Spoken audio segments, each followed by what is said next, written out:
Yes, this is my final opportunity to share some thoughts with you. I've really enjoyed all of the discussions, both formally in this room and informally over coffee and tutorials and lunches. What I'd like to do now, I think there's still some serious messages that we can take away, but I also think that we can start to see machine translation through the eyes of other people who are not necessarily translators, interpreters, or language professionals. So we're going to look at how society views machine translation, but also maybe how we can help them with their sometimes misperceptions about this technology. So it's actually building very nicely on the kind of final part of the discussion we had before lunch. How can we do outreach work? How can we raise visibility? And I'm also going to circle back to some of the discussion that we had last week about the ethics of care and social responsibility for helping other people learn about translation. So I'll try to connect some of the dots, and I will try also to have a little bit of fun, more fun than we had in some of the serious lectures. Okay, so this is covering ground that we already talked about. So just to kind of refresh your memory, you remember that we are now operating today in a very different technological landscape than we were operating in the early days of machine translation. So we saw that the computer hardware got a lot better. In particular, it's faster, has more processing power, and storage is not such a concern as it was in the early days. We also saw that the advent of word processing means that we're producing text in digital form, and so this digital text has become a kind of data, a very valuable commodity today. And we saw also that the internet and the web in particular made it easier for us to access and share data. And that those kind of three big trends, I guess, have brought us to where we are today in a landscape where we are using often now data-driven technologies such as neural machine translation or the large language models and translation and other types of language processing tools based on large language models. And that the strengths of these approaches, the strengths of a data-driven approach and of computer processing of language in general, I would say, is that computers are very good at pattern matching and they're very good at number crunching, so all kinds of calculations. But we do need to remember that while they have these very clear strengths, what they don't have is an understanding. They can process text, but they can't understand it, right? They don't have any real-world knowledge the way that people do. So those are the big limitations. So we have strengths and limitations of these technologies. And as machine translation has made its way out into the wider world, no longer just in the hands of translators or other language professionals, we see that these people are approaching machine translation in a way that's a little bit different than you or I might, right? We have years of education in translation or years of practice, experience as translators. We understand translation, and that helps us be critical users and informed users of machine translation. But for people that don't have that background, there's a real need, I would say, for machine translation literacy.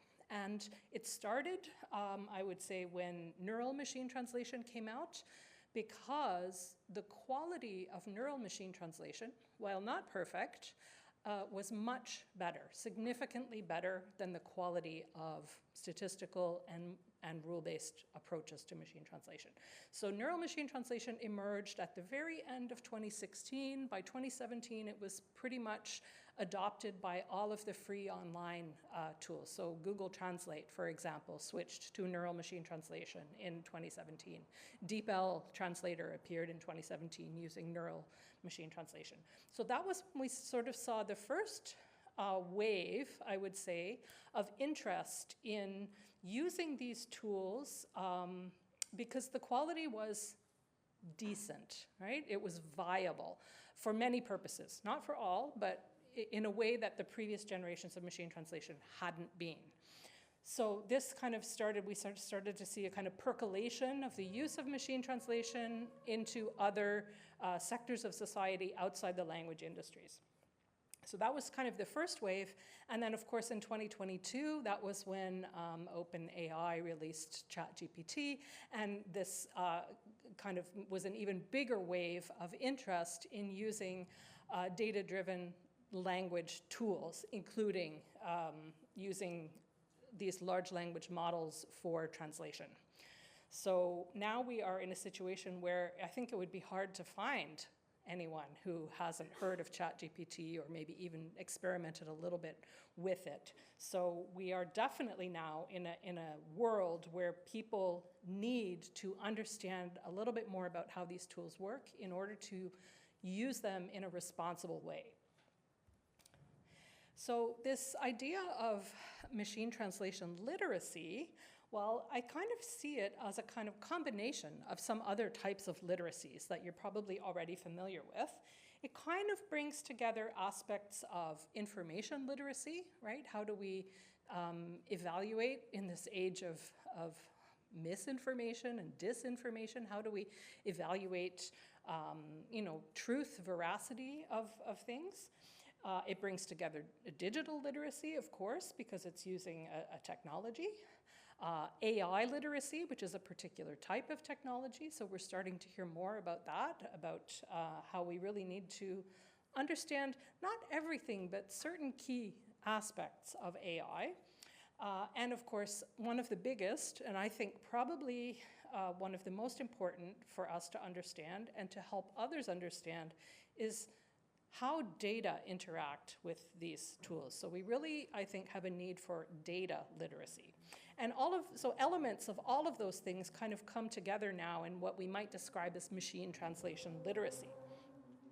But one of the very important things, I think, to realize about machine translation literacy is that it's not so much about the technology. It's not a techno-procedural type of literacy. It's not about which button to push. For those of you who have experience using tools like Trados, you know that these are quite complicated from a user interface perspective. And from a user perspective, there's a big, thick manual about Trados. You don't have that for machine translation, right? Machine translation, from a user perspective, from an interface perspective, is technologically very simple to use. It's at most, it's copy, paste, click, right? And sometimes it's just click. So it's not hard to use. So machine translation literacy is not about that thick user manual and which button do I push and what do I have to do first. That's quite straightforward. What's challenging about machine translation is the cognitive side of things. We really need to bring critical thinking to the table, and we have to ask ourselves questions like, should I be using machine translation for this task? When is it appropriate to use machine translation, and when might a different solution be the right answer? Why am I thinking about machine translation as a tool for the job in front of me?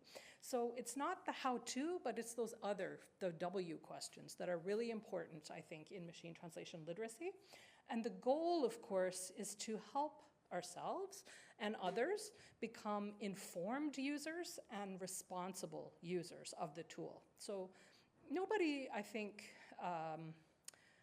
we can't really see these tools in a binary way. We can't sort of say machine translation is good or machine translation is bad.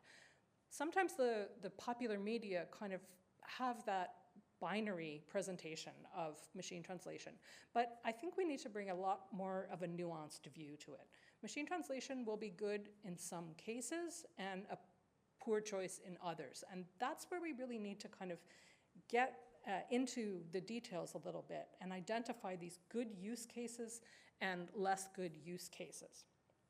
And so machine translation literacy, therefore, is a kind of customizable concept. And I was just chatting with a student a couple of minutes ago.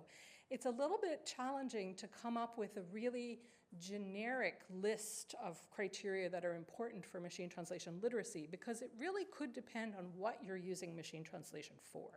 If you are in a setting, an education setting, you might have different concerns than someone in a medical setting, than someone in a legal setting, than a journalist, than a language learner. These are quite different audiences, and so we need to kind of, I guess, get comfortable with that idea that we might need to customize machine translation literacy a little bit for those different groups, but of course we may find a few things that are important for everyone to know, and I'll try to focus on those today. Yeah, as I mentioned earlier, this is building nicely on the discussion that we started just before the lunch break about the need for education and outreach. Immediately in our community, we think about, okay, trainee translators, the next generation of translators. We need to help them develop their machine translation literacy. And of course we do, but there are other groups out there as well. There's a whole generation of translators who finished their formal education before these tools hit the market. So what kind of continuing kind of professional development do they need to have to make sense of this new way of working? And then, of course, another important group are clients, right? Sometimes clients will be tempted to maybe suggest the use of tools or in some cases impose the use of tools because they don't really understand the effect that the tools will have. And you need to be able, I think, to articulate why. If you think in your professional opinion that machine translation is not the right solution, post-editing is not the right solution, you need to defend that position. You need to be able to articulate why. And then we have the whole, like, I call them the general public, but the general public is a million different audiences because, as I've said, sometimes people are using machine translation for entertainment. You know, they're translating a comic book or a YouTube video, but other cases could be quite high risk, like in a medical setting. So it's also really deceptive to talk about the general public because the general public is not one public. It's many, many different publics. But we have to try and reach everyone, everyone who could potentially be a user of machine translation, and that's a lot of people. Okay. So I'll try to link this back to, I think maybe it was the second lecture that we had last week, where I mentioned this idea of care ethics. And you remember I said that in order to kind of practice care ethics, you need to first be aware of the need. Then you need to be able to be willing to address the need, and then you need to be informed enough to address the need. And so I think that really what we have already are the first and the third elements of that. We are aware that people are using machine translation and that they're using it in all kinds of ways. Maybe we don't know enough about it, but we're very aware that it's happening. It's happening out there. And I think if we look at the third point, who better than us to try and educate people about translation and about machine translation? This is our field. We are the right people to do this education. So what we need now is to have this second point, which is we need to be willing to get out there and to help and to inform and to do this kind of outreach work. So what I mentioned on the second lecture was that sometimes I have put this suggestion out there before, and one of the early reactions that I got was, well, why would we? I mean, these are people who are using machine translation instead of hiring me, instead of hiring my colleague, instead of hiring a professional translator. So really, why would we help them cut us out? Why would we help them kind of get around using a professional, a language professional? And one of the things that I did try to show was that a lot of the uses people make of machine translation at the moment are for tasks that they would never have hired a professional translator for anyway. So some of that argument doesn't hold up well. I think it's not putting us out of business. But of course there is some, and there's a risk that it could grow, of people who are using these tools in a situation where they really should rely on a language professional, but they don't necessarily know any better. So that's I think, what we need to focus on. There are lots of people out there either who are already commissioning translations or who will be in a position to commission translations, and we need to help them understand what the value is that we bring to the table. So a bit like our discussion here before lunch, like what is the benefit to them? And by helping them understand the limits of machine translation, we are at the same time helping them understand the strengths of a professional translator. We also say, okay, well, not everybody is going to be hiring a translator, right? Not everybody is a commissioner of the work, but there are others who might be in a position to interact with translators. Maybe there's somebody at the hospital who's a patient. They're not hiring a translator, but if the hospital has an interpreter, they have to work with that interpreter. Maybe there are people who work for a company, and it's not them that's hiring the translator, but they are in a position to provide us with some documentation that would be helpful. Maybe they could point us to a glossary or something. Somehow they could help to make our job easier if only they understood what our job was. And then, of course, we have the billions and billions of people who will be not interacting with us directly, but who will be using the products of translation. So we can, I think, help them, empower them a little bit to make informed decisions about whether they trust a text that has been machine translated or not.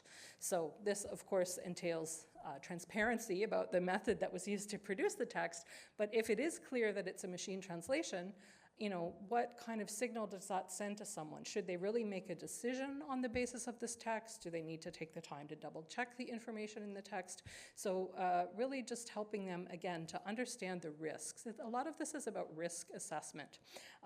And if people understand how the tools work a little bit, what value translators can bring to the equation, then it helps them be in a better position to assess the risk of using machine translation in different contexts.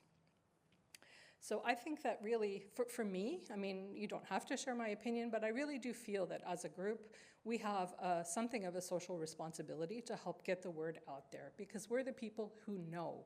And as you'll see in a minute, if we don't do it, other people will, and they might not be presenting things in the way that we would present them. So there's also that to consider. Right? Oh, this is exactly what I just went through. So a lot of what machine translation literacy is about risk assessment, trying to help people understand when it could have very serious consequences to use machine translation, or when their consequences are insignificant.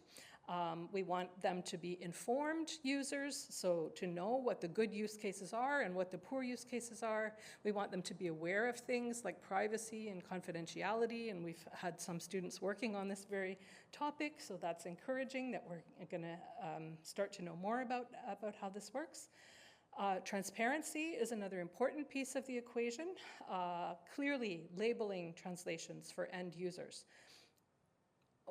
One question that I've started to ask myself, which I think is interesting because I'm sort of shifting my position, I used to think that it was important that we label machine translation, but now I think maybe we should be focusing on labeling the human translation and putting that forward as being the good, the reliable, the trustworthy translation. Or maybe we need to do both. And of course, some texts will be a product of a combined effort by technology and people. But in any case, however the translation is produced, we want to be transparent about the method that was used to produce it. And of course, we want to promote meaningful human-computer interaction. This might involve learning how to create texts in a way that will facilitate machine processing if we know that they will be machine translated. We might need to continue our work on post-editing and look at what is involved in that, how we can improve our post-editing.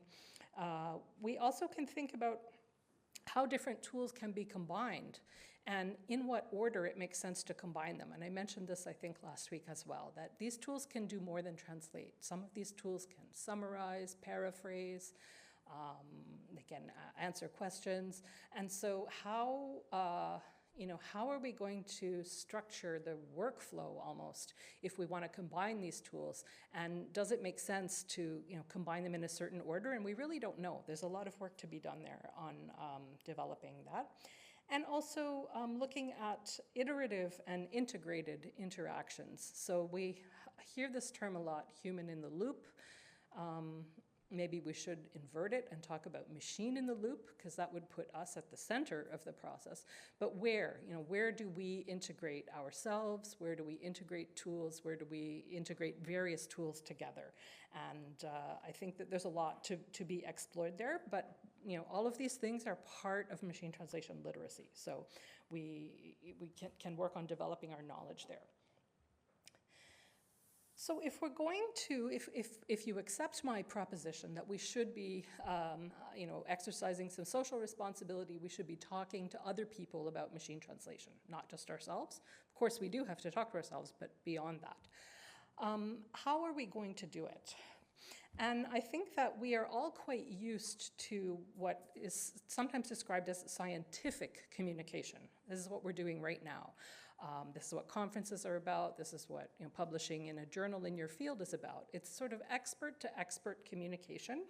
It tends to happen between researchers or from educators who are preparing the next generation of researchers. So it's really all about being an expert or on your way to becoming an expert.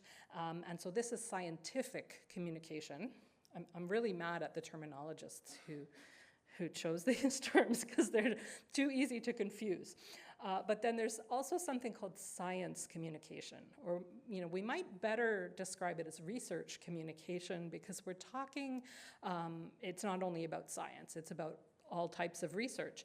And the idea here is to make your specialized content accessible to a non-specialized audience. So it's about expert to non-expert audiences. And so this might be, translation educators to translation students initially, because the first-year student is not yet an expert, but perhaps another audience that we don't think about as much is this general public, or I should put an S on there, the general publics, the many different people outside the language professions. So today what I'd like to focus on is the science communication. How do we, as experts, talk to non-experts about machine translation? Because we're going to be asked to. If you haven't already been asked to, I'm sure you will soon be. So what is the benefit to us to learn about science communication? I would say that not only in translation, but in all disciplines, researchers are increasingly being asked to communicate with non-expert audiences. You might be putting an application together for funding, and it's going to be evaluated by a multidisciplinary panel, or people who are close to your area but not quite in your area. So you have to be able to convince them of the value of your grant application. When you get the grant, the funding agencies are often asking now for you to prepare a plain language summary or some other accessible form of your research, especially if the money is public funding, right? If it's coming from a government agency or some kind of public funding agency, you have to be able to demonstrate the value of your work to the people who funded it. Policymakers are another group who are interested in the results of research. I mentioned the other day the participants who might come into your study, those families that participated in the Zika study who were so frustrated that they couldn't understand the results.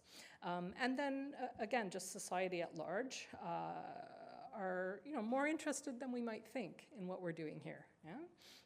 But they can't access it if we only talk about it in our very specialized language. So what we're doing is a kind of knowledge translation, right? This is familiar, so it's the translation of knowledge. We're going from sort of research to practice. In medicine, they call this moving from the bench to the bedside, and it's sort of always or often framed around this idea of impact, right? How can we take our results and translate them into some meaningful impact on society? Another reason I think that we should learn about science communication particularly in translation at the moment, is for the sustainability of the profession. There are, in my university anyway, dropping applications to study translation because high school students or probably their parents who are funding their education, because it's not free in Canada, are thinking, why would I pay tens of thousands of dollars for my child to graduate with a degree in a dying profession? So personally, I think that's a misconception, a misperception. I don't think translation is dying, but that's what the public thinks, and they're not coming to our programs. So I think that we need to be prepared to be able to speak to them about, why translation is still a viable profession. And importantly, I think we need to recognize, this is more work for us, of course, doing science communication. It's on top of the work we're already doing. It's not instead. So it's more work, but if we don't do it, someone else will. So people outside of translation are already talking about translation. They're already talking about machine translation and AI. Journalists are talking about it. Politicians are talking about it. Maybe high school teachers who are not trained in translation are talking about it. Parents are talking about it. Siblings are talking about it. And they are often, I think, laboring under misperceptions about what translation is. So if we don't set the record straight, it's only going to hurt us, right? It is in our own best interest. So it goes back to that question, like, why would I bother to inform people about machine translation? This is why. It really is in our own best interest, even if you don't want to just think of it as like selfless social good. It is also self-interest that we should be doing it. Okay. So when people who are not translators talk about translation, sometimes they do send the wrong message. And, a journalist maybe doesn't fully understand. I'm not suggesting that they're negligent or that they're doing the job, but they're not translators, so maybe they don't fully understand. Or sometimes the terminology that we use is very specialized. We understand it in a very narrow way that might not be the same way that the wider public understands it. And so the consequences could be that people have either too much or too little trust in tools, or that they use the tools in an inappropriate way or in the wrong context, that they look to have a purely technological solution where no people are involved in the process. Again, not necessarily maliciously, but accidentally, this kind of misinformation could be perpetuated. And one of the end results of that could be that fewer and fewer people are choosing translation as a career. On the right-hand side, what you just see are some headlines. So this is some of the ways that people are talking about machine translation. And these terms, human parity and superhuman, these actually have very strict definitions in natural language processing. So there's a definition of what it means to achieve human parity. It's a very technical definition. It has to have X number of errors per X number of words. But when a general public reads that, they're not thinking about that technical definition. They're just thinking, like, this is as good as a person, or this is better than a person, superhuman. Like, why would I not choose that? So, I think we have to be careful about how we speak about machine translation, and we need to speak about it differently to this public than we might speak about it to each other. It also raises the question, and I think it's a valid one. I don't have necessarily the right answer here, but I'll share my thoughts on who should do science communication. Researchers know their subject matter, right? That's their bread and butter. They're researchers and they know their subject matter. But most of the time they do this scientific communication. They talk to each other. A lot of our job is talking to each other, learning from each other, working together to push the bounds of knowledge. And we're a little bit different because we're trained in language, we're trained in writing, we're trained in translation. But think about all of the people who research in other areas, in engineering, in physics, in biology, in law. They are not necessarily trained in writing, in understanding different audiences, talking to different things. And so they know their subject matter for sure, but they're not necessarily great communicators. Then we have a group of communication professionals, which we might include ourselves in that, but also journalists, editors, authors, who know how to communicate, but maybe they don't know the physics or the engineering or the biology. So who really should be sharing specialized information with the general public? Should it be a subject specialist or should it be a communication professional? And what we're seeing actually is that there's a new profession emerging, which is called science communication. And these are people who often have a dual type of qualification. They might have a degree in biology and then a master's in communication or in journalism. And so they are really bringing those two skill sets together and working in science communication. That's great. It's quite new. If we have access to a science communicator, wonderful. But I think the need for science communication is greater than the supply of science communicators at the moment. So I think we do need to be prepared to learn a little bit more about science communication. Or at least some kinds of it. Right? We have to be able to do at least some kinds of science communication. And I actually feel like we're a little bit lucky as translators. We have this sort of edge because science communication is really intralingual translation, right? It's really about going from specialized language to less specialized language. So this is a type of translation. So I feel like we're lucky. We have some experience there, and we're also really good at researching unfamiliar topics, right?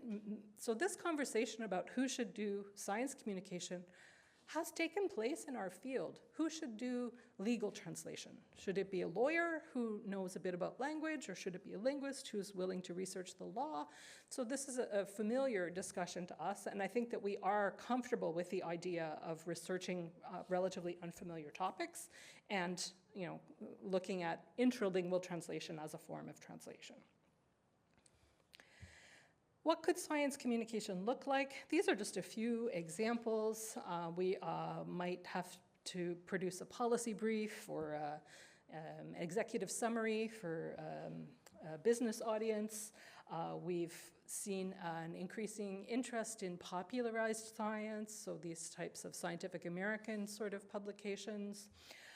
It could be an interview that you do, might be a guest on a podcast talking to a wider audience. We mentioned last week some of these potential forms that science communication can take. It doesn't always have to be text. It could be a plain language summary, but it equally could be a graphical or video abstract. It could be something on social media. It could mean going to a high school and talking to the next generation. Science communication can take many different forms. And I'm hopeful, actually, that this will become more common. It was not in my day. I have not had any formal training in science communication, but I feel like these opportunities are being made available now to students, and if they are there, they're often optional, right? They're not necessarily a required part of your program, but if your university is offering some type of workshop or,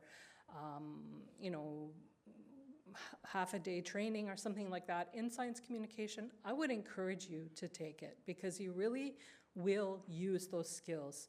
They're not what we might think of as part of the core skill set of a researcher, but increasingly you're being called upon to do this. So if your institution has an opportunity for you, I would say take advantage of it. Otherwise, I've put a few resources here on the screen. Different groups are trying to provide information for people to do self-learning. How can I do science communication? So there's some interesting toolkits out there.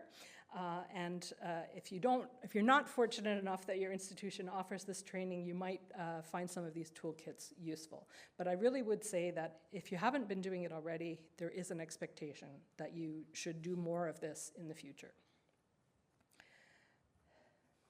Okay, so that's sort of like why science communication is important, but let's bring the conversation back now to machine translation and how can we employ science communication to share information about machine translation and machine translation literacy with a broader public.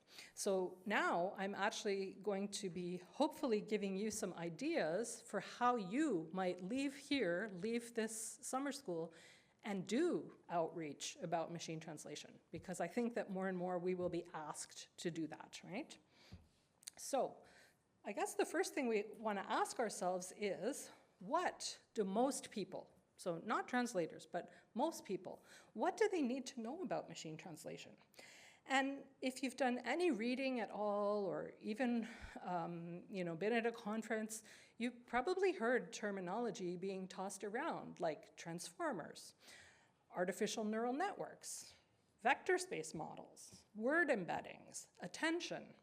And these are all very technical terms about how a neural network works, right? How the algorithms in AI work. But from a user perspective, we probably don't need to become experts in transformer model architecture or in vector space. What most people are interested in is not in developing machine translation tools, but in using them, right? So what is important for the user?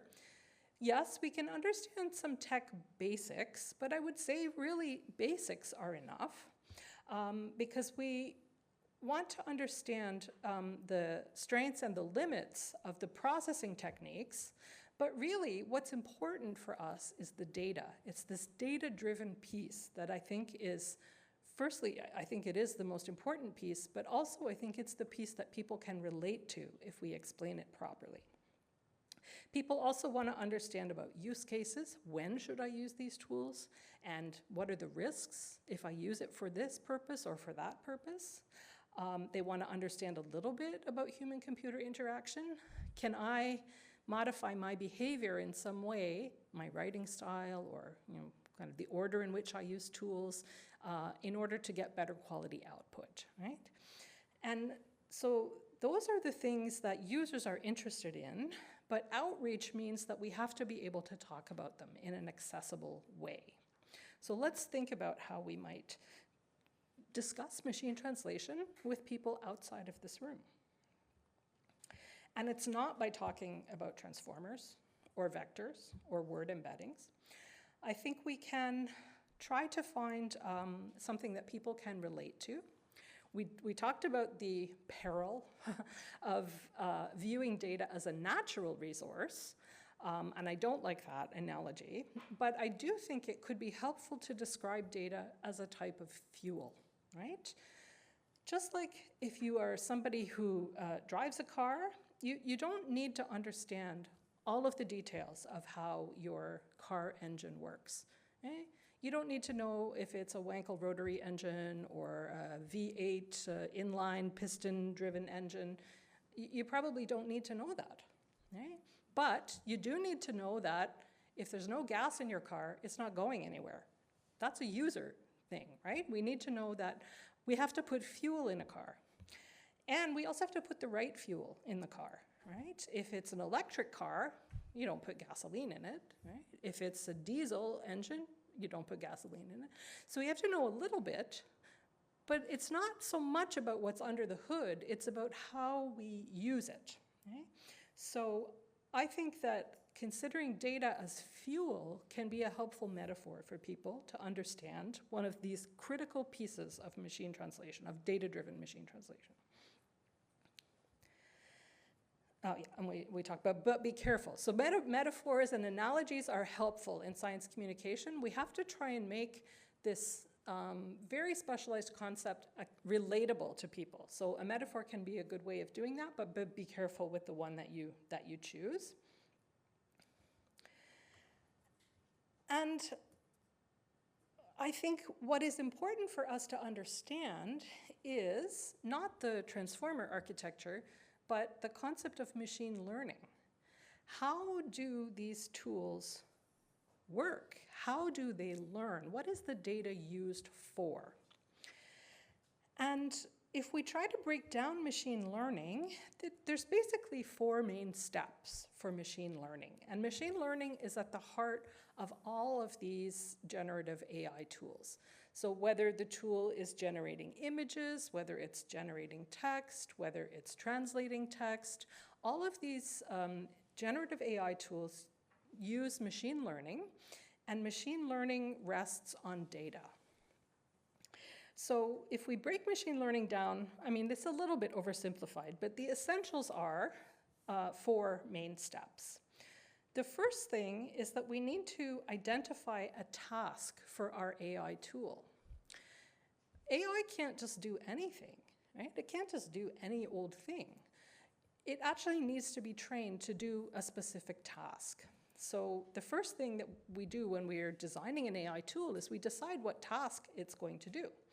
So translation can be a task, of course, but another task could be image generation, draw something. Another task could be image classification, look at different pictures and put them in the right category. So whatever our task is, we have to decide this is what our AI tool will be trained to do. And you need to understand that there can be narrow tasks or tools that have a narrow set of abilities, and then tools that are kind of more general. And as you might imagine, a tool that is trained on a very narrow task will do that task very well, if you train it properly. So the idea is that if we limit the task to being just X, then in principle, if we train the tool properly, it will do X very well. So a neural machine translation tool is a single task tool, right? Google Translate only translates. DeepL only translates. If we want a tool to do more than one thing, like ChatGPT, we have to train it differently. We have to give it more data, we have to give it different kinds of data, but all of that data is just mixed up in there. So it's a little bit like being a generalist and a specialist. There's room for both. It's not that one is better than the other, but they're different. So I think that's an important thing to understand about AI. Some AI only has a very narrow task set, and other types of AI tools have been trained to do a broad range of things. Once we've identified our task, the second step is to show the tool examples of what we want it to learn. So this is kind of like students as well, right? We could say this AI tool is kind of like our student. We're going to show it some examples, and then it will learn from the examples that it sees. So if our task is image classification, then what we might do is show the tool photographs or images of 2 different types of animals, right? If our task is translation, we're going to show the tool previously translated texts. Okay? The difference, though, between a student in our classroom and AI as a student is the number of examples that we need to show. A student, a person, even a little kid, can learn from 3 or 4 examples. How long does it take you to learn to tie your shoe? You watch 4 or 5 times and you kind of get the hang of it. You have to practice. Maybe it's not the greatest bow in the beginning, but you get there, and you get there with just a few examples. AI doesn't work that way. AI needs billions of examples because it's not smart. It's not smart at all. So it has to see many, many, many. The order of magnitude is huge. So that's a big difference between teaching students or people and teaching an AI. Also, it's not enough, as we've discussed, it's not enough to have a lot of examples. They need to be examples of the right thing, examples of good quality. Because if you give it bad examples, it learns bad things. It's kind of like if you're a parent or a sibling, or if you know someone who has children, and you stub your toe and you swear, then the child will automatically latch on to the swear word, right? Like, if you give a bad example, it's going to learn the bad example. So AI is like that. So it's like a child. It will pick up on the bad examples just as easily as it will pick up on the good examples. So you have to be very selective about the behavior that you model to the AI. Okay? The third step, and this may be something that people are less aware of, the third step in machine learning is actually giving feedback to the tool. It's not that we just unleash these examples and say, okay, AI, go nuts. We actually have to give the AI feedback. So people are involved in the training process. And the feedback is kind of like confirming. So if you, or, you know, so again, a little bit like teaching people, we learn from feedback. So again, if the task is image classification, the first step is to show a picture of something, show a picture of an animal. Here's a picture of a giraffe, and then say to the AI system, yes, this is a giraffe, right? So you actually have to do that. And then you show a picture of a lion, and you say, this is a lion.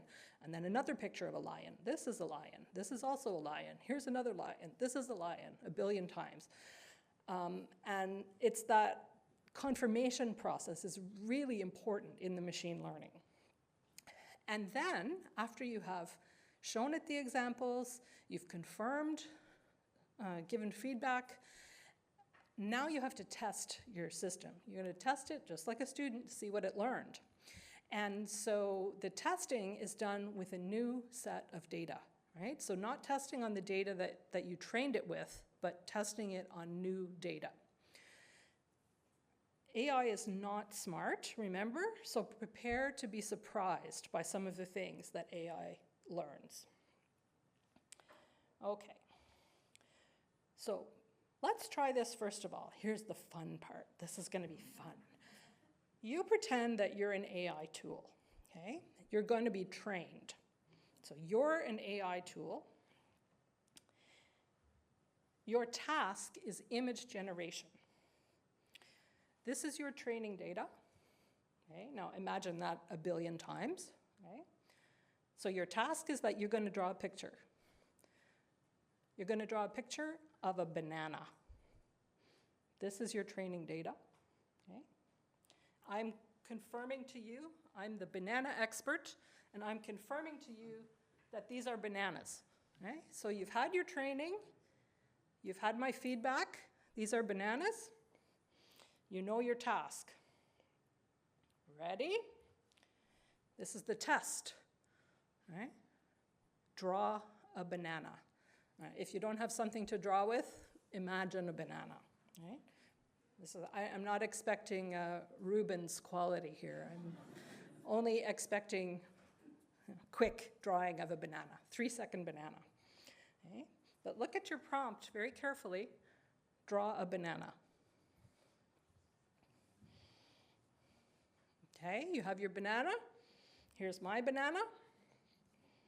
Yeah, not bad. Van Dyke. Yeah, okay. What do you think happened when we gave the AI tool that same prompt? Draw a banana. Indeed. This has now become known as the lone banana problem. Okay, this was a tool called Midjourney, which is an image generation tool. And in the early days, when they tried testing this tool, it was incapable of drawing a single banana. And they played around with the prompt. They first said a banana, a single banana. It went on, you know, with very detailed description, you know, a banana by itself, or just one banana. And again and again and again, the tool was incapable of drawing a single banana. So this really speaks to the problem of, or rather, not the problem, but the issue of training data and how influential the input data is on the output, right? You have to be very selective and careful in designing and curating your set of examples for training in machine learning. But it also, I think, points, because that can be solved, and they have solved this now. It's solved by expanding your training data to include pictures of just one banana, right? Not just bunches of bananas. So it's an easy problem to solve in one way. We just add more data. We add the right kind of data. But what about all of the things that you're not, it's fine when you discover the problem, and then you can fix it, but how many other problems are lurking there in your, how many other gaps are there in the knowledge of the AI system? So that's challenging. So this does point to the issue of training data, but it also really points to this inability of tools to understand. A little kid would be able to understand this, right? No.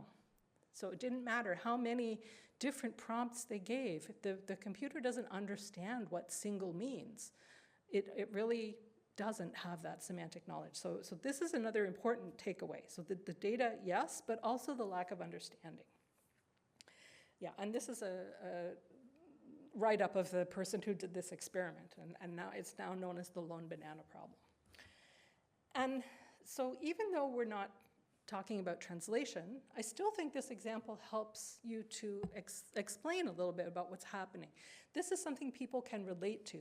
People who don't have translation experience can still relate to this idea of, oh, wait, what you put in matters, and if you don't put in the right thing, you're going to get something strange out at the end of it. Okay. Another example, this one is for the task of image classification. So not image generation, but image classification. But the same idea of the machine learning. So this time, the task that we've identified is for the AI tool to look at an image and decide if it's a picture of a husky dog or of a wolf. So the same basic steps, the training step, first of all, these researchers, they used only a few images. To get good results, you really need many more, but they used 10 images of a husky dog, and every time they showed the image, they said, this is a husky. This is what a husky looks like. Here's an example of a husky. And then they said, okay, now I'm going to show you 10 pictures of wolves. This is a wolf. Here's a picture of a wolf. This is what a wolf looks like. So it's had its learning from one set of data, right? 10 pictures of huskies, 10 pictures of wolves. The test now requires you to find new pictures that weren't part of your training data set, and to show those new pictures to the tool and see if it can, you pop a picture up on the screen and you say, which category does this belong in? Is this a husky or is this a wolf? So I'm going to show you some results from this tool, and I'm going to ask you to see if you can figure out what went wrong. What the next slide will show you is 10 pictures of an animal, and it has 2 lines underneath each picture. The first line says predicted. That means, what did the AI tool choose? Did it decide the picture was a husky, or did it decide the picture was a wolf? And then underneath that, you'll see a second line of text which says true, and that's whether the picture is actually a husky or a wolf. Right? So if the predicted line and the true line say the same thing, then it means the AI tool got it right. If the predicted line and the true line say different things, then it means the tool got it wrong. So I want you to look at all of these pictures that are going to be on the next slide, and I want you to look at them. What do the huskies have in common? What do the wolves have in common? And you'll see that there are 2 mistakes, and I want you to think about why the AI tool got tripped up. Okay? So here you go.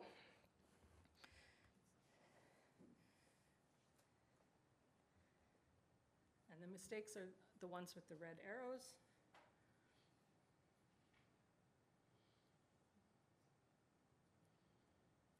And 8 out of 10, maybe you say, look, oh, it's not bad. Maybe there's some uses for this tool. Got 80% right.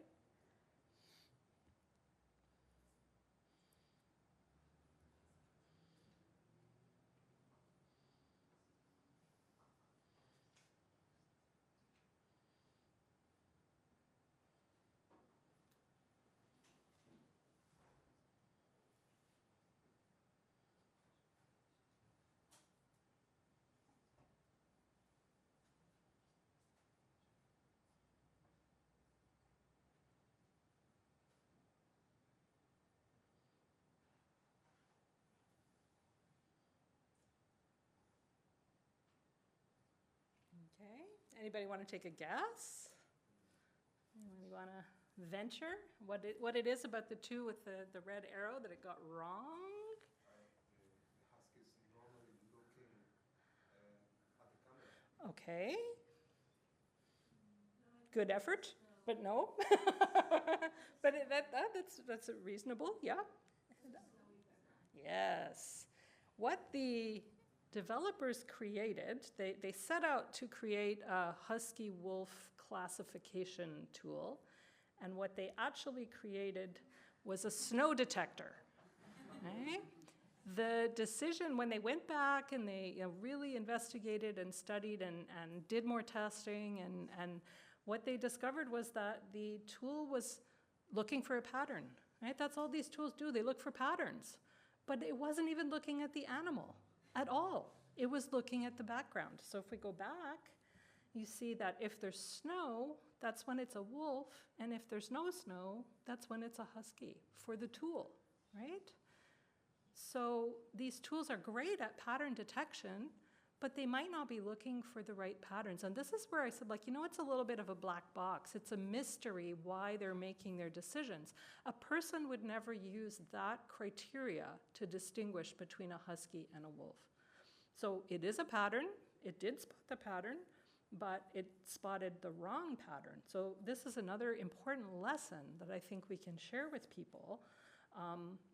These tools don't always get it right because they're not even looking at a sensible thing. It doesn't even make sense to distinguish a husky and a wolf on the basis of something in the background. And the snow detector is kind of funny, I think. I'm like, that's a kind of funny. They got a snow detector tool. People have tried to apply AI in more serious situations. So there was an attempt to use images of skin lesions. And the desire was to train an AI tool to be able to recognize if a particular kind of patch of skin looked cancerous or not. So would you need to seek treatment because you have a cancerous skin problem, or is it just, it's just a freckle or something? And what happened was that in the training data set, so again, they followed that same process. We have to show it millions of examples of cancerous lesions and millions of examples of non-cancerous lesions. What happened in the training data was that most of the pictures of cancerous lesions had some kind of little ruler in the picture to measure the size of it. So what they accidentally developed was a ruler detector. So again, it's not even looking at the right thing.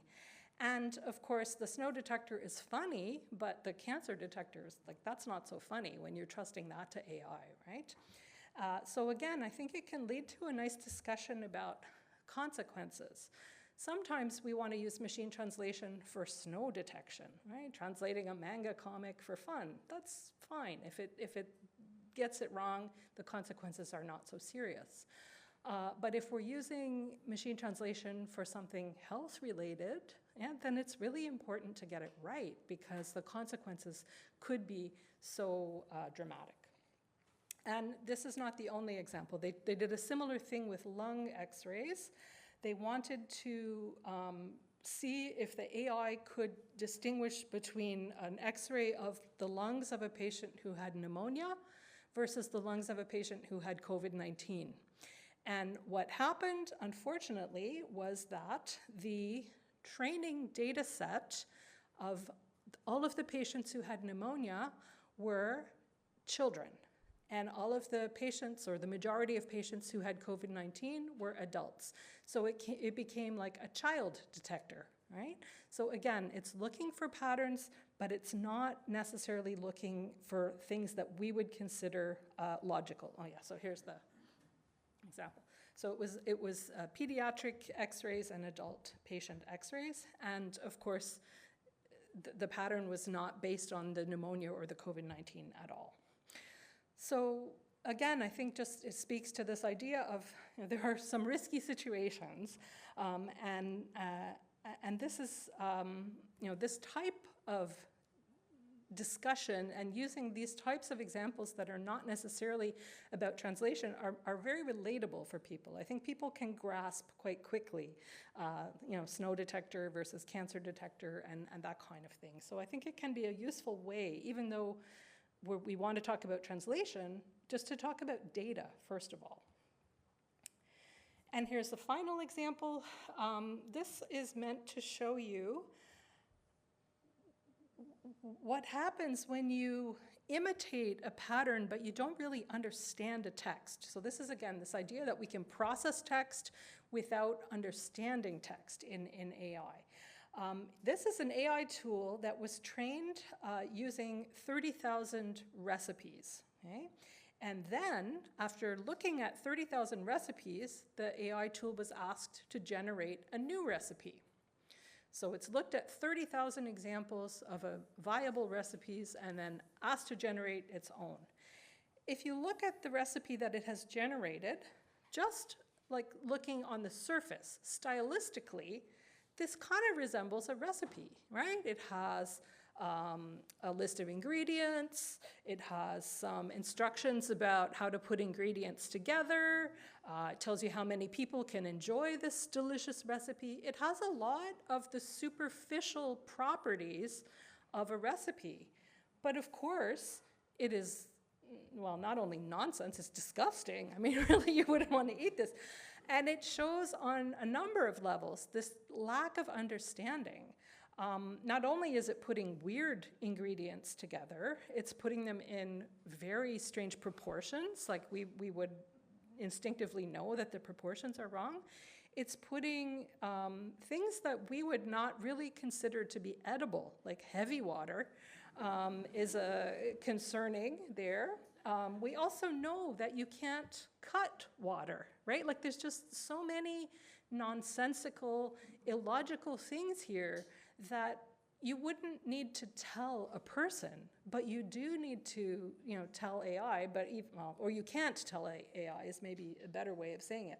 It just doesn't have common sense. It doesn't understand. So it's processing text, it's imitating text, but it doesn't understand. So, yeah.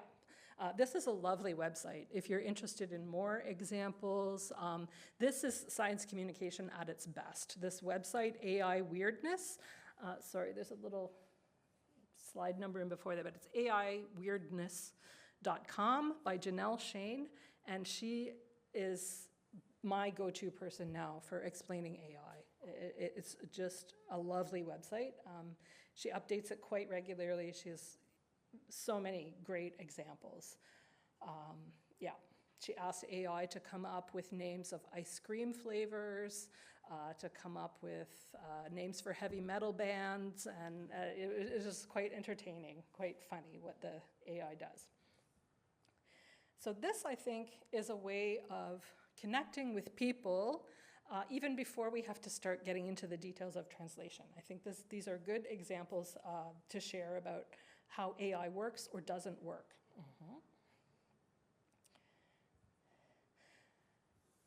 Okay, but if we did want to start now bringing the conversation around to translation, how do some of these problems that we've seen in data-driven tools, how might they manifest themselves in the context of translation? And one of the ways is by seeing what happens when the data is not carefully curated. And Google Translate in particular got in quite a little bit of trouble a couple years ago for producing biased text. So one of the easiest ones to understand is gender bias, and there are a few examples here. If we start in the top left corner, the challenge, of course, for translation is when you go from a language that is not marked for gender into a language that is marked for gender, and then you have to make choices. So in English, if we use a pronoun like I, we don't know necessarily whether the speaker is a man or a woman or non-binary person. We don't know.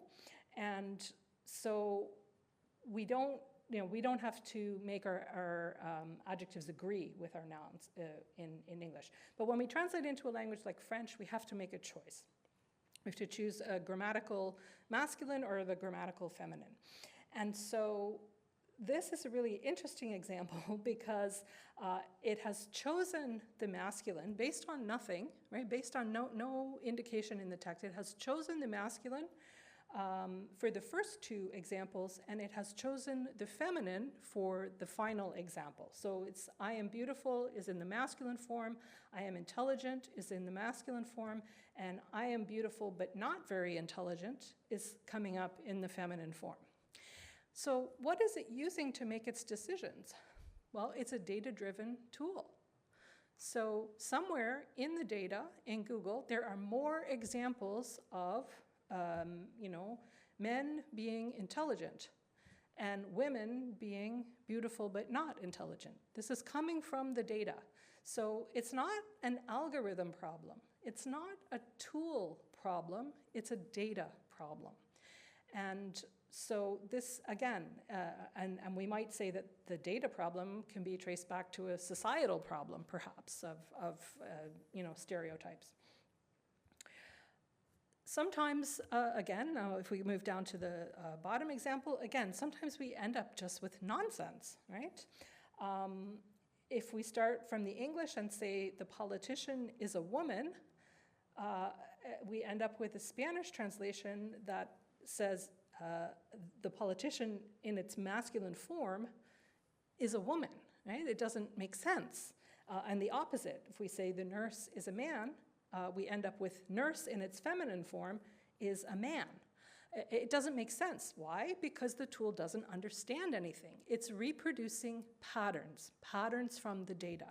In the data, the training data for Google Translate, there are more examples of male politicians and female nurses in the data. So it's kind of just, reproducing the patterns that it has seen. The final example, there are some languages where there are pronouns, again, that are not marked for gender. Hungarian is one. I don't speak Hungarian, but I have verified this with a Hungarian speaker. And this pronoun O is a gender-neutral pronoun in Hungarian, but if we're translating into French, for example, we have to choose. Does O become il, the masculine pronoun, or does O become elle? And the choice appears to be made on, the activity associated with this, with this person. So what is the person doing? And whatever the person is doing determines whether that person is a man or a woman. So we have a masculine pronoun selected for an activity like reading, and a feminine pronoun selected for an activity like cooking. A masculine pronoun for doing research, a feminine pronoun for raising children. So again, we see that the stereotypes that are in the data are being reproduced, maybe even amplified by these tools. So again, it's not the algorithm, it's the data. And so again, it goes back to, what is the most important thing for us to understand about the way these tools work? We're not computer programmers, so we're not going to understand the algorithms, but we can understand the impact of the data on the output. So gender is one example, but there can be other kinds of bias that come out. Even things like language bias, language variety. If I ask the tool to produce French, it doesn't produce Canadian French. Right? It produces a European type of French. If we ask the tool to produce, German, it probably does not produce Swiss German, right? So this also is a kind of bias in the data, right? So what do we take away from this? That the training data for neural machine translation or for large language models, for either of those, right? That the data is really the important thing. Without the training data, the tools are completely useless. It's like a translation memory with no translation memory database, right? It's just a tool that can search for patterns, but if it has nothing to search, it can't find any patterns. So these tools don't work without data, right? If they have, it's like a car with no fuel. It just doesn't do what it's supposed to. It can't do anything. So the problems that people often associate with the tools are often problems with the data. And that the good news is this can be fixed. But we have to know what the problems are. And that's why we're in this stage now of just discovering problems.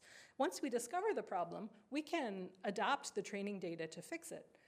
This, of course, has ecological consequences. This is why these tools are not trained one time, right? They're trained over and over and over again with new data, new data, new data, as we scramble to fix all the problems that we identify.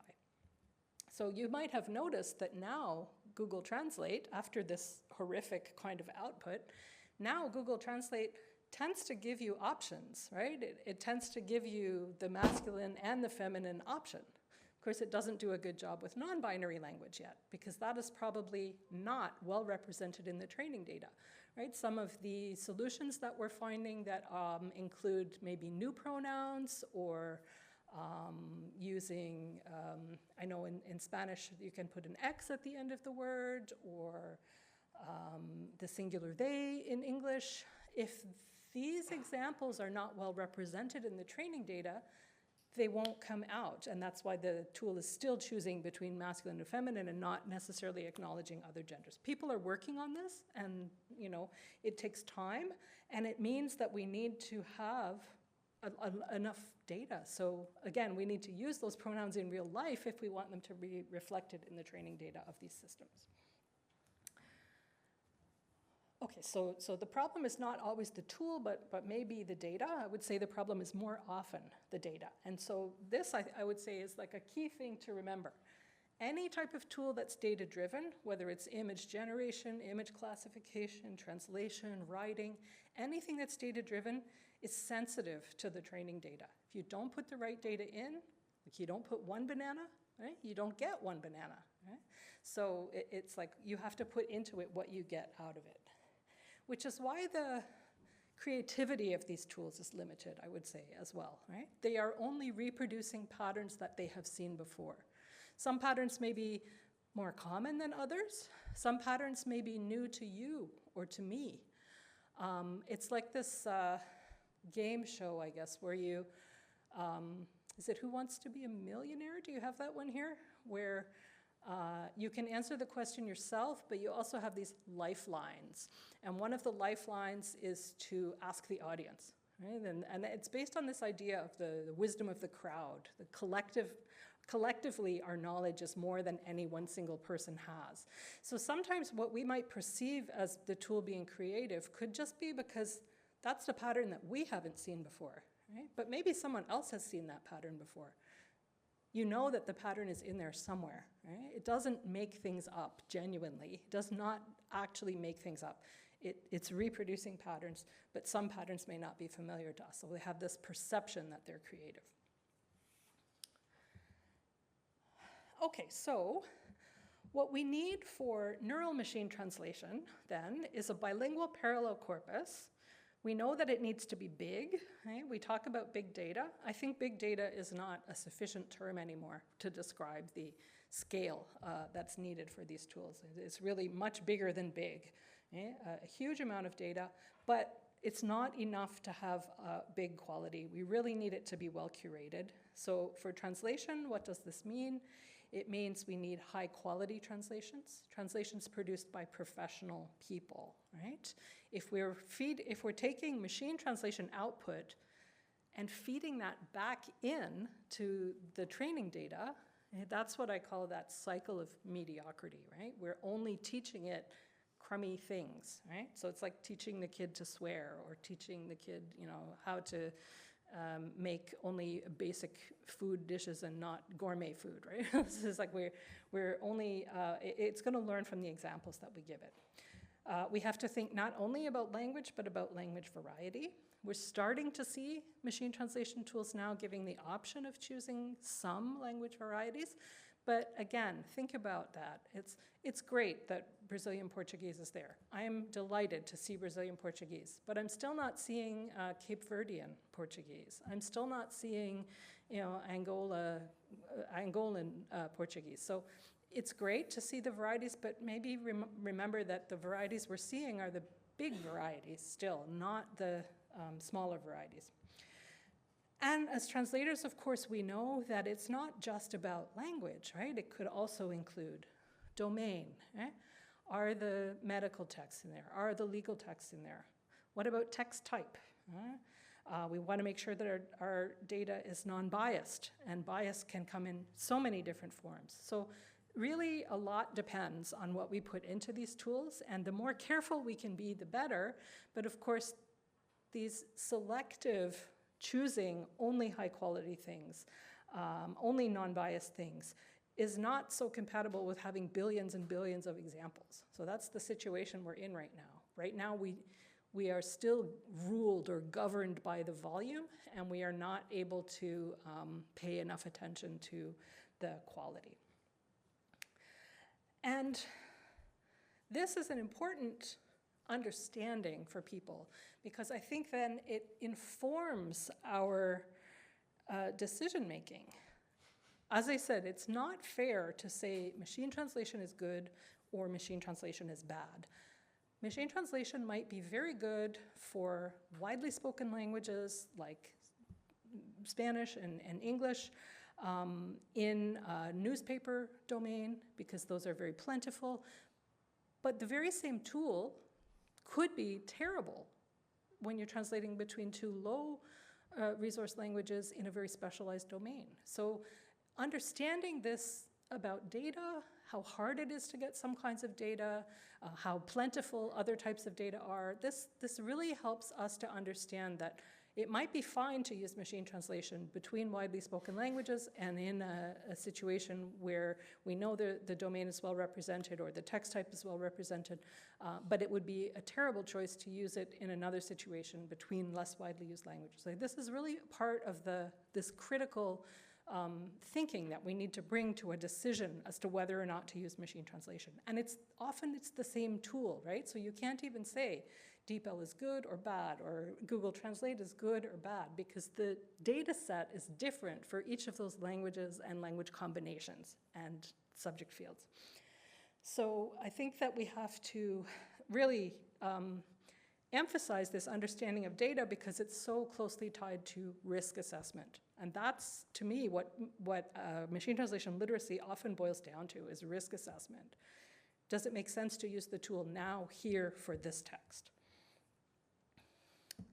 So if I would sum up, I would say important takeaways. People are smart, but AI tools are not smart, and that means the users need to be, right? The tools are not smart, so the user has to be smart. We need machine translation literacy, of course, within our own community, but also beyond, and that language professionals need to be part of the solution for outreach and education of machine translation. We need to make specialized knowledge accessible to non-experts. So I've tried to show some ways that we might do that, maybe by talking about images or other tasks that might be easier to relate to than translation, but then we can relate it back to translation. This idea that I think is really important is that computers can process language, but they can't understand it. And I think the recipe example was very good for demonstrating that. That translation quality depends on the fuel that you put into the tool, that you do need a large volume, of course, but it can't just be large at the expense of quality. But that you're going to get variable performance, right? If you do happen to put the wrong type, if your car needs, premium octane fuel and you just put regular gasoline in it, the car might still run, but you're not going to get good performance out of it. So it's similar to that, right? You'll get a translation, and it won't be a good one. And this idea that AI tools are very susceptible to bias in the data.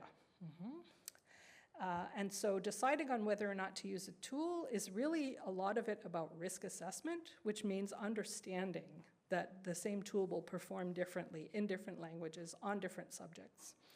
And that if your application is high stakes, do you want to trust your cancer diagnosis to a ruler detector?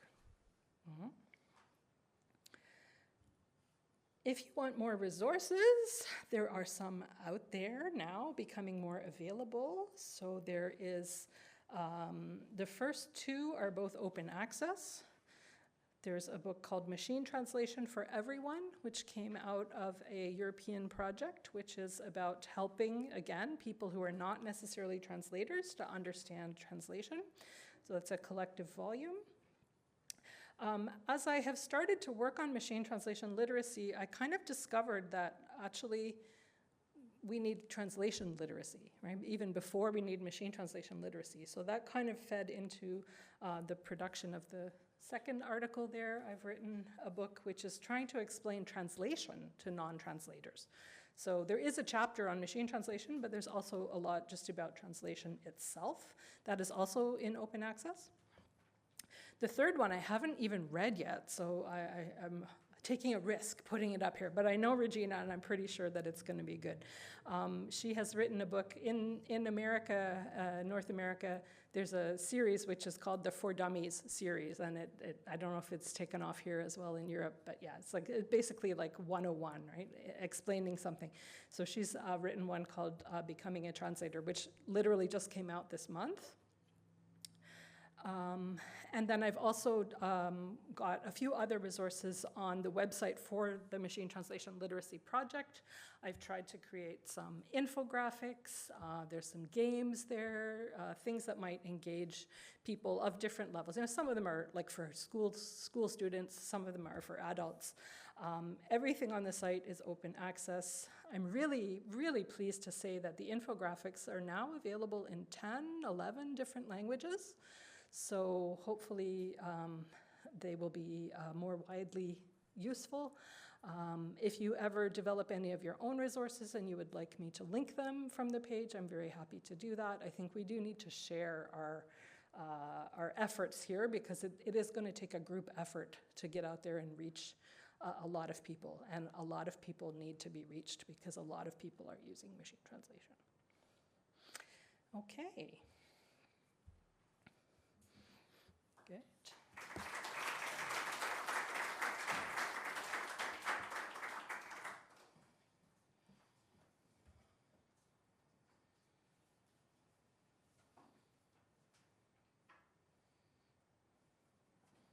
Just go back to that one in case people want to. Great, yeah. Thank you so much for a very rich exploration of machine translation, literacy, and science communication. And everything in between. I'm sure there's questions. We have a 30-minute break scheduled, so I'm happy to go into the break a little bit for questions, given that this was such a rich lecture. Are there burning questions already? Yes.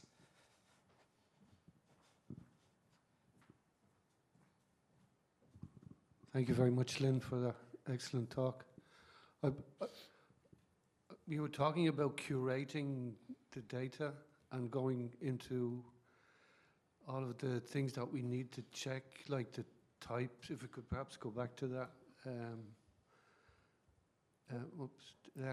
The right language, right domain, text type, and all of the things that we learned in the past about equivalence by Werner Koller back in the day. Yes. And I was wondering, that's why I wanted to ask you, is equivalence still a valid concept? Like when you, he separated all these different types of equivalence depending on a very linguistic way of thinking, but my question is it still useful nowadays? I think it is because we know that register will vary, terminology will vary. Register varies from, depending on text type, terminology varies depending on domain.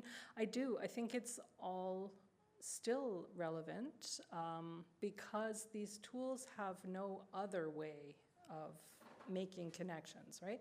So they only will look for an example. So I think it was Pierre Isabelle who said, you know, the most number of translation solutions are available in previously translated texts, right? So many translators before us have grappled with this problem, have made a decision, and now that is a good source for us. We don't have to do necessarily all of the same work that they did. Like, we can benefit from their knowledge in their past translation. And sometimes it's like, we can look at it and we can say, no, because of X, Y, and Z reason, I don't want to use that solution, but we still at least have that as part of our processing. And for these tools, I mean, I think they don't have anything else. They don't have any higher reasoning, so all they can do is look for patterns, and if we know that if the domain is not represented, it won't find the right terminology. If the text type is not represented, the register is going to be off somehow. So yeah.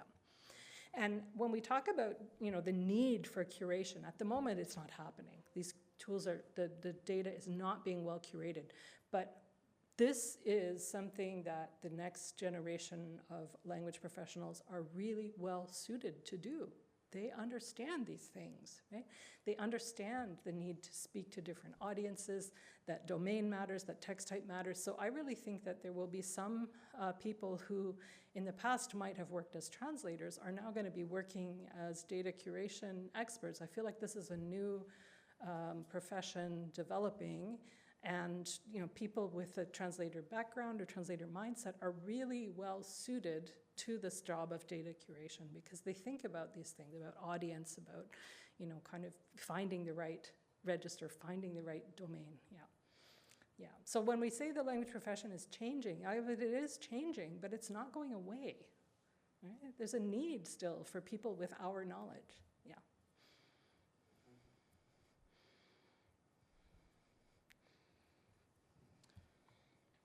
Well, people are thinking of questions. I do also, I would like to ask you a question.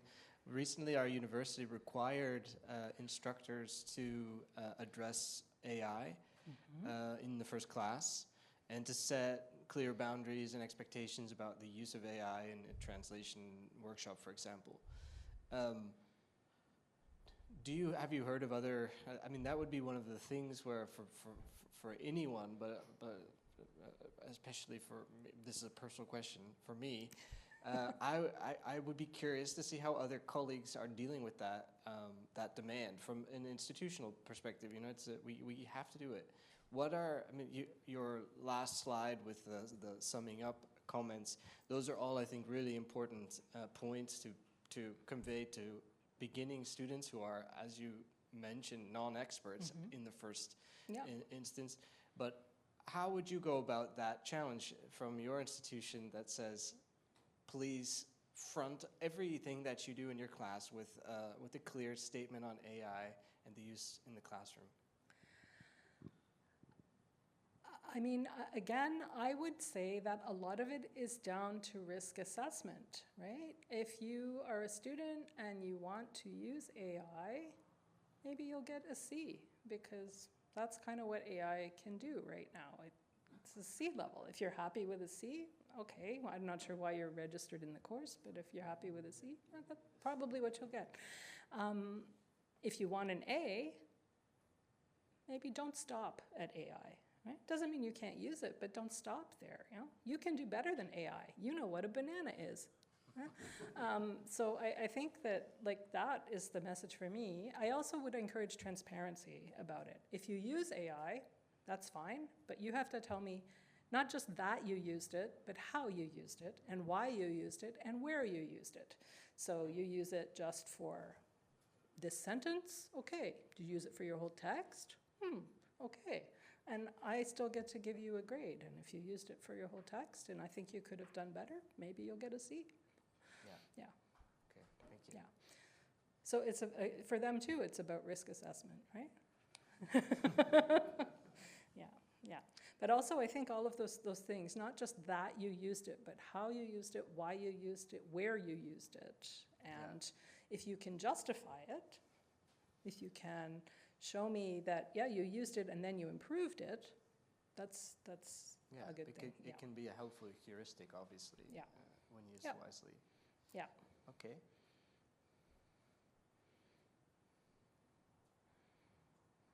Going once, going twice. Yes.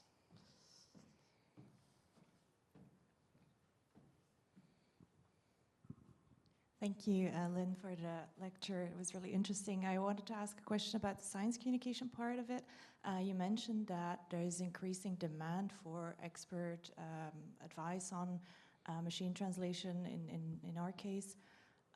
But that seems like a response to a demand, but how do you feel on proactively communicating to other audiences, and I assume positively? Do you do that yourself? I feel like here, at least at KU Leuven, we don't really engage so much with the general public, as you say, that's a problematic term.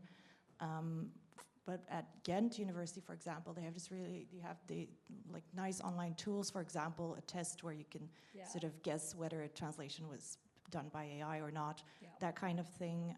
Do you have any other examples of such initiatives?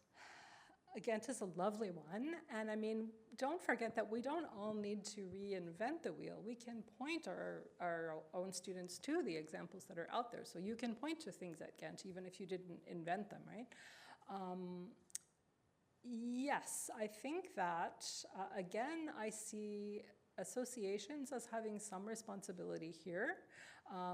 Associations can, and some of them do, have outreach programs with high schools, for example. And the initial motivation was to recruit more students into the profession, and that's still a valid one, but we could maybe expand the scope of it beyond just recruitment to information. So some of the associations already have a good school outreach type of program. It's not only, it doesn't only have to be you in front of an audience. I mean, you can on social media, if you have a social media account, you can use it for this type of outreach and education. If you have a blog, you can use it. If you know people that run a podcast, you can offer like, hey, I'd be pleased to run, to be a guest on your show and talk about machine translation literacy or translation literacy. I think there are many ways of doing outreach. It doesn't have to be standing in front of an audience and giving a lecture. Yeah.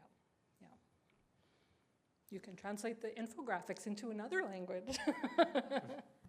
Yeah, and I do think that's another piece of it. I mean, I'm also a proponent of the open movement, and I do think we don't have time to be reinventing the wheel. So we need to share the resources we have, and between us, we can hopefully cover more bases than any one person could. I'm quite a technical person. I do technical translation. I know technical companies and people that need technical translation, but I don't have connections in the legal translation world or medical translation or literary translation. So I need some of you guys to fill those gaps and share the work that you the outreach tools that you create as well.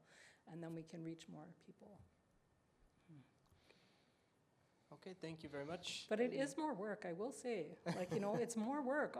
And at a certain point, and my concern is that sometimes our institutions don't value this work.